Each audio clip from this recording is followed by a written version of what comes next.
You often hear people talk about saving their first $100,000. Not because it makes you rich, but because it changes what your money can do for you. It's about having a buffer and giving compounding time to work.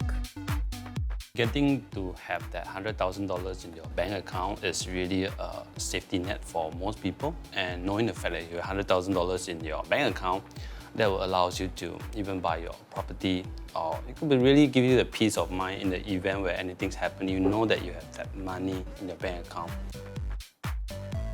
In his second year of work and drawing a regular paycheck, Cheng Kai-si is trying to figure out if the $100,000 savings goal is a realistic one or just wishful thinking. It can be quite confusing and abstract to set such a big money goal with a long timeline. So how realistic is it for me to save $100,000 in 5 years? First, some context. For many young Singaporeans, CPF is already building quietly and steadily in the background. On the median graduate starting salary, that will already amount to almost $100,000 in 5 years. But this $100,000 goal is about liquid cash, money you can actually access when you need it. So if you can save up that 30% a month, okay, and that was going to give you about $16,200 a year, okay, which means that every month you need to allocate $1,350 a month, and then you have to transfer the amount into the separate bank account that you already set up, and then you do that consistently for the next 5 years, okay. And let's assume that every year you have the pay increment of like average 3%. Okay, and if you do that for the next 5 years, the amount of money that you're going to save up based on 30% saving rate is going to come up to be about $86,000. Right? And then, of course, you do have a shortfall of around $14,000. And that's where investing comes in, not to get rich, but to help close that gap. So if we assume that the index ETF could give us like 8% return a year, right, you could make up for the shortfall by getting the return from that ETF investment itself. It will fluctuate year in, year out. Sometimes you may get in the first year 4%, in the second year you could get 15%. Not comfortable with investing? Then there's a trade-off. If you're not comfortable investing in the stock market, then obviously you want a more sure way to get that $100,000, then of course you need to increase your saving rate to 35%. But here's a reality check.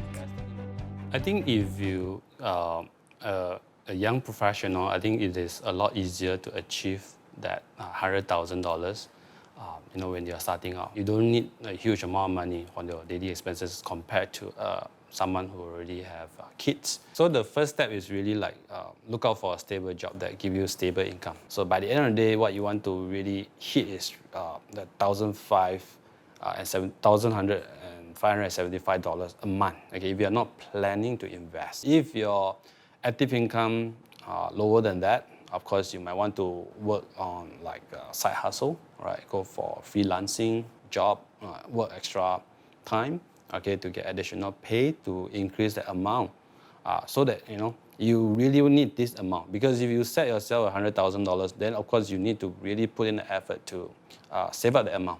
Otherwise, it's gonna be a far-fetched goal. Kai-si is wondering what matters most: saving more, spending less, or investing. Rasmin says income growth is the biggest lever early on.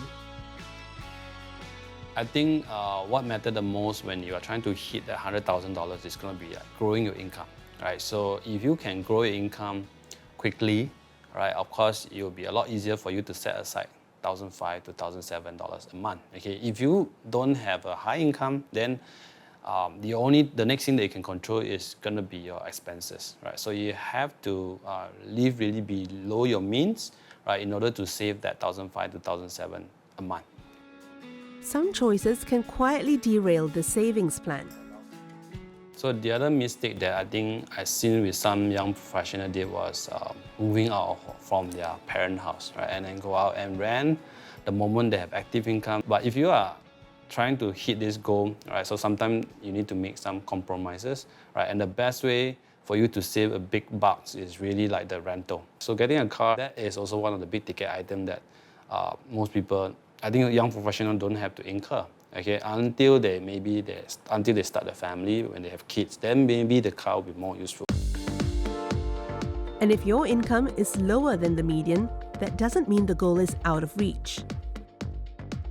Then, of course, realistically speaking, if you have trouble growing your income to like 4,000 to 5,000, then the next thing that you should be doing is really like controlling your expenses, right? So making sure that you keep the expenses within the means, and even after, but there's a limit to controlling your expenses, right? There are certain expenses that you can't cut anymore, and if you still cannot squeeze out that $1,500 a month, okay, then realistically speaking, you might want to increase your time frame. Instead of 5 years, you could increase it to 7 years or even 10 years, okay? Because everyone's circumstances are different. Regardless of the timeline, there's one advantage young adults shouldn't miss out on: time. So if you don't start early, you are losing that time. And time, once it's lost, it's lost.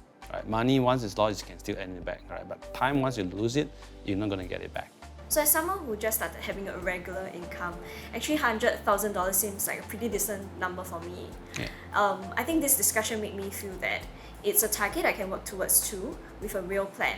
So now a few things I can do would be to know my cash flow, pay myself first, and also think of ways to grow my income.